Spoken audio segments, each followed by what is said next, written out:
আপনারা কি আন্দোলনে নামবেন ডাক দিলে? অবশ্যই। কেন নামবেন? কেন নামবো? এই যে আন্দোলন হইতেছে, এটা একটা নাম তো হইব না? কি নিয়ে আন্দোলন করবেন? ওই যে আন্দোলন করতেছে খুন খারাপ হইলিয়া, কোন খারাপ খুন খারাপ, ওই যে গণভোটলিয়া।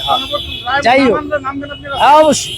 না মানলে নামুম না, আমগো না, আমার কর্তব্য, এটা দায়িত্ব। এই যে গণভোটের রায় নিয়ে যে তারা রাস্তা নামতেছে, এটা কি সঠিক না বেঠিক? গণভোটের রায় নিয়ে যে রাস্তা নামতেছে, যখন তারেক যে ইলেকশনের আগে ভোট চাইছে, উনিও তখন কিন্তু গণভোটের পক্ষে ভোট দিতে বলছে, যেটা আমরা শুনছি। এখন যদি গণভোটের বিপক্ষে তারা কাজ করে, তাহলে তারা ভুল করবে। তারা যদি সরকার গঠন করার পরে এখন ওই গণভোটের যেগুলা প্রেক্ষাপট ছিল বা যেগুলা কাজ করার জন্য গণভোটটা চাইছে, এগুলা যদি ওনারা করে, তাহলে ওনাদের আমাদের মদত দেওয়া উচিত। দেশটাকে সুন্দর করার জন্য সরকারের সাথে আমরা সবাই যদি ঐক্যবদ্ধ হয়ে কাজ করি, তাহলে দেশ সুন্দর হবে।